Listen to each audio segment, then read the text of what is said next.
नमस्कार, हिमाचल खबरों में आप सभी का स्वागत है और मैं हूं आपके साथ प्रिय दीक्षित। बुलेटिन का आगाज करेंगे, लेकिन उससे पहले एक नजर सुर्खियों पर। चुनावी तैयारियों में जुटी पार्टियां। बीजेपी नेता संबित पात्रा ने कांग्रेस का साधा निशाना, कहा बीजेपी करा रही चौतरफा विकास। शिमला में 31 अक्टूबर को प्रियंका गांधी मंडी में करेंगी रैली। कुल्लू में प्रियंका गांधी करेंगी रोड शो। घोषणा पत्र जल्द जारी करने की कही बात। कुल्लू में बीजेपी कार्यालय का शुभारंभ। सुरेंद्र शौरी ने बजौरा में किया कार्यालय का शुभारंभ। बड़ी संख्या में पार्टी नेता और कार्यकर्ता रहे मौजूद। ऊना में आम आदमी पार्टी उम्मीदवार अनिल मनकोटिया ने की पीसी। अनिल मनकोटिया ने बांगड़ा में की पीसी। बीजेपी पर लगाए गंभीर आरोप। और धनतेरस पर बाजारों में रौनक, लोगों ने की जमकर खरीदारी। शुभ मुहूर्त में लोग कर रहे खरीदारी।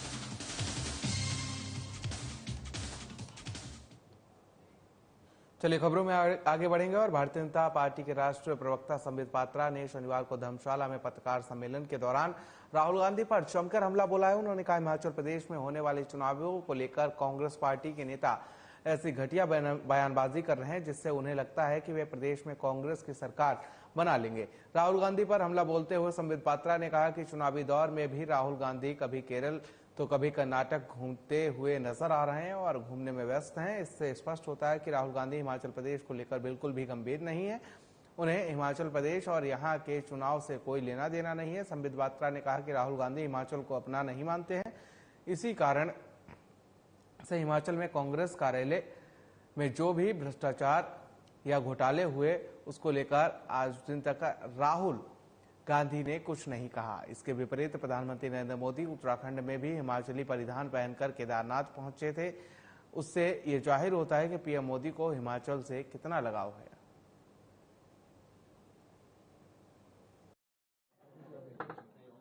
जहां तक कांग्रेस पार्टी का सवाल है, कांग्रेस पार्टी आज बिखरी पड़ी है।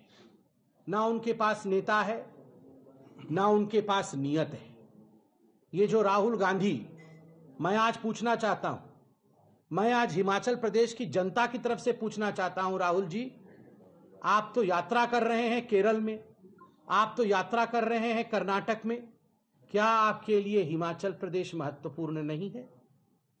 आपने एक दिन भी हिमाचल प्रदेश में कांग्रेस पार्टी की नीयत क्या है, हिमाचल प्रदेश में कांग्रेस पार्टी क्या चाहती है, हिमाचल प्रदेश में जो भ्रष्टाचार कांग्रेस पार्टी ने अपने कालखंड में किया था वो क्यों किया था, इसके विषय में आपने एक दिन भी उद्गार नहीं किया है, एक शब्द नहीं बताया है। क्योंकि राहुल जी, आपके लिए हिमाचल प्रदेश महत्वपूर्ण नहीं है। आप हिमाचल प्रदेश को अपना मानते ही नहीं है। और वहीं आप आदरणीय नरेंद्र मोदी जी को देखिए, अभी दो दिन पहले क्यों, कल सुबह 24 घंटे पहले आदरणीय प्रधानमंत्री नरेंद्र मोदी जी केदार धाम जाते हैं, बाबा के दर्शन करते हैं। और चंबा से हमारी एक बहन ने, हमारी एक मां ने आदरणीय मोदी जी को जो चोला डोरा दिया था। तो हिमाचल प्रदेश विधानसभा चुनाव को लेकर बीजेपी और कांग्रेस दोनों दलों ने एक दूसरे पर जुबानी हमले तेज कर दिए हैं और कांग्रेस के राष्ट्रीय प्रवक्ता ने शिमला में पत्रकार वार्ता करते हुए कहा कि बीजेपी द्वारा कांग्रेस पर परिवारवाद के आरोप लगाए जा रहे हैं, लेकिन बीजेपी खुद परिवारवाद से घिरी हुई है। बीजेपी से नाराज कार्यकर्ता कांग्रेस में शामिल हो रहे हैं। 31 अक्टूबर को कांग्रेस राष्ट्रीय महासचिव प्रियंका गांधी वाड्रा मंडी में रैली करेंगी और कुल्लू में रोड शो करेंगी। अलका लांबा ने बताया कि कांग्रेस पार्टी के 63 उम्मीदवारों ने नामांकन दाखिल कर दिया है, जबकि 5 टिकट का निर्णय भी शीघ्र किया जाएगा।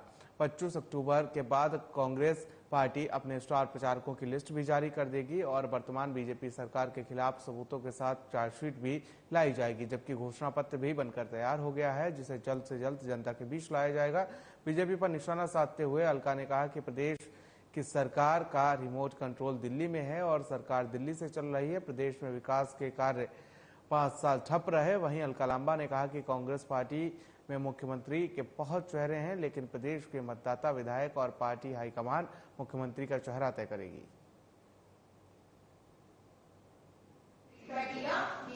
कांग्रेस पर परिवारवाद के आरोप लगाती रही।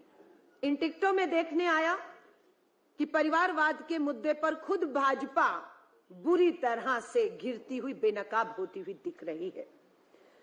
परिवारवाद इतना हावी हो गया भाजपा में कि जिन 10 विधायक और मंत्रियों की टिकट कटी, साफ बात है उनके खिलाफ पार्टी के भीतर, कार्यकर्ताओं में और जनता में सबसे ज्यादा रोष था। तो वहीं शिमला ग्रामीण विधानसभा क्षेत्र से नामांकन भरने के बाद कांग्रेस प्रत्याशी विक्रमादित्य सिंह ने जीत का दावा किया है। उन्होंने कहा कि ये लड़ाई कांग्रेस बनाम बीजेपी नहीं बल्कि शिमला ग्रामीण की जनता की है।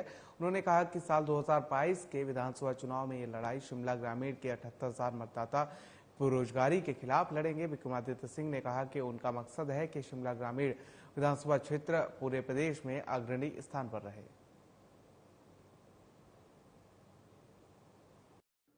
नमस्कार साथियों, आप सभी के आशीर्वाद के साथ हमने दूसरी बार शिमला ग्रामीण से अपना नामांकन पत्र पिछले कल भर दिया है और मैं एक बात बड़ी स्पष्ट तरीके से और साफ शब्दों में कहना चाहता हूं कि ये लड़ाई शिमला ग्रामीण में विक्रमादित्य सिंह की और कांग्रेस पार्टी की नहीं है।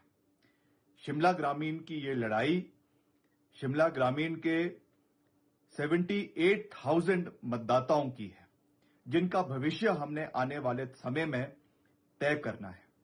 हम तो एक बहुत छोटे से कड़ी है, एक माध्यम है, मगर लड़ाई शिमला ग्रामीण की जनता की है। शिमला ग्रामीण में 5,000 नौकरियां जो हमने आने वाले समय में पैदा करनी है, ये उसकी लड़ाई है।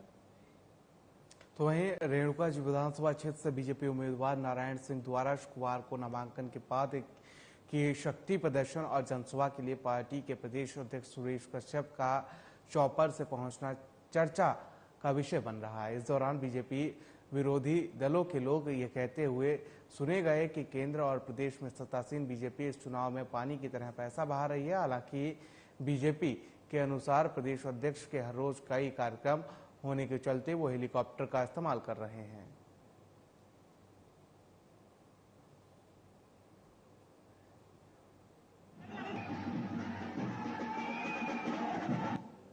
जी सर। आपको बता दें कि रेणुका जी से खबर है, जहां पर आपको बता दें कि लगातार चुनावी शोर लगातार देखने को मिल रहा है और जहां पर बात की जाए तो यहां पर बीजेपी उम्मीदवार नारायण सिंह द्वारा नामांकन भी भरा गया है और यहां पर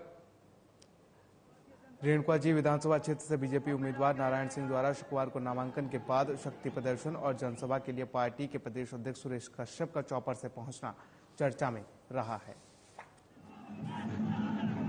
आज हम यहाँ एसडीएम कार्यालय में हैं और हमारे जो भाजपा के प्रत्याशी है श्री नारायण सिंह जी, उन्होंने आज अपना नामांकन पत्र यहाँ दाखिल किया और अंदर नामांकन पत्रों की जांच पड़ताल हो रही है। और अभी हमारे जो है उनके साथ 5 जो साथ में जो उनके जो सपोर्टर्स है, एडवोकेट है हमारे, और जो उनको नामांकित कर रहे हैं वो साथ में अंदर है। और इस वक्त जो है उनके स्वागत के लिए जो है पूरे चुनाव क्षेत्र का जो है जन सैलाब आज यहाँ उमड़ा है और हजारों लोग जो है उनके साथ यहाँ संगड़ा पहुंचे हैं, गाजे बाजे के साथ और ढोल नगाड़ों के साथ। लोकल इश्यूज वगैरह जैसे देखिए, ऐसा है कि जितने भी इस सरकार ने अभी तक कार्य किए हैं वो धरातल पे कोई नहीं उतरे हैं और सभी कार्य है जो उनकी नोटिफिकेशन तक सीमित है, कागज तक सीमित है। कोई ऑफिस नहीं खुला है, सिर्फ फट्टे लगाए गए हैं और शिलान्यास और उद्घाटन की पट्टिकाएं लगाई गई है। बाकी जमीनी स्तर पे कुछ भी नहीं है। उस चीज को हम बुलाएंगे, लोगों के बीच में जाएंगे। आपके घोषणा पत्र में विशेष क्या है? विशेष है, अभी बांध विस्थापित है हमारे, उनको उनके हक नहीं मिले और इस सरकार ने उनसे वादा किया था कि हम आरएनआर रूल में आपको जो भी कमियां थी उसको हम पूरा करेंगे। मैं बहुत बहुत धन्यवाद करता हूं कि उन्होंने मुझे श्री रेणुका जी निर्वाचन क्षेत्र से के विधानसभा क्षेत्र से मुझे प्रत्याशी बनाया और मैं पूरे श्री रेणुका जी की तमाम जनता से मैं अपील करता हूं कि मैं यहाँ से जो प्रत्याशी बना मुझे अपना आशीर्वाद दें और मैं उनको विश्वास दिलाता हूँ, पूरे क्षेत्र को जनता को मैं विश्वास दिलाऊंगा कि जो भी वो मेरे से अपेक्षाएं रखते हैं, मैं उन उम्मीदों पर खरा उतरने की पूरी कोशिश करूंगा। वहीं विधायक सुरेंद्र शौरी ने बाजौरा में बीजेपी के चुनावी कार्यालय का शुभारंभ करने के बाद कार्यकर्ताओं को संबोधित करते हुए कहा कि यह मुकाबला पसीने और धन के बीच है। हम पसीना बहा रहे हैं और वो धन, लेकिन जीत अंत में पसीना बहाने वालों की होगी। उन्होंने कहा कि बंजार में काम किया है और बंजार की जनता के हर दुख सुख का साथ दिया है। उन्होंने कहा कि आदित्य विक्रम सिंह के आने से बंजार में अब मुकाबला एक तरफा हो गया है। उन्होंने कहा कि इन 5 वर्षों में हर क्षेत्र के विकास किया गया है और गड़सा जोन खासकर बजौरा क्षेत्र में अथाह विकास किया गया। उन्होंने कहा कि गत चुनाव में हम यहाँ के कई गांव में चुनाव प्रचार करने के लिए पैदल गए थे, लेकिन 5 वर्षों बाद गाड़ी में जा रहे हैं। वर्षों से जिन गांवों को सड़कें नहीं मिली थी, उन गांवों में आज सड़कों का सपना पूरा हुआ है। उन्होंने कहा कि जल शक्ति विभाग, लोक निर्माण विभाग के सब डिवीजन यहां खोले हैं। आयुर्वेदिक डिस्पेंसरी के अलावा कई विकास कार्य किए गए हैं।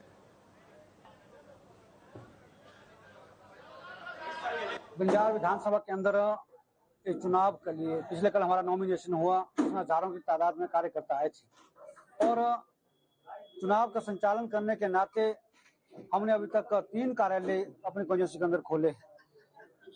बंजार में बड़ा कार्यालय खोला है, सेंज में कार्यालय खोला है और आज तीसरा कार्यालय यहाँ पर हमारा बजौरा का खुला है। और उसके साथ चुनाव हमारा आगे बढ़ रहा है और लोग, हमारे कार्यकर्ताओं के अंदर, हमारे पदाधिकारियों के अंदर बहुत जोश है, उमंग है, उत्साह है। और आज पिछले 3 दिनों से लगातार टोलियां निकल रही है। आज कई जगह हमारी टोलियां गांव-गांव के अंदर प्रचार के नाते गई है और मैं खुद भी आज पूरे दिन भर कोटा पंचायतों में था और उसके बाद अब यहाँ पर कार्यालय का उद्घाटन हमने। वहीं आम आदमी पार्टी के कुटलेहड़ विधानसभा क्षेत्र से प्रत्याशी अनिल मनकोटिया ने आज पांगड़ा में एक प्रेस वार्ता को संबोधित किया। अनिल मनकोटिया ने कुटलेहड़ से प्रत्याशी बनाए जाने पर पार्टी हाईकमान को धन्यवाद दिया है। अनिल मनकोटिया ने कहा कि पंजाब में आम आदमी पार्टी की सरकार ने पुरानी पेंशन योजना को लागू कर कर्मचारियों को दिवाली का बड़ा तोहफा दिया है।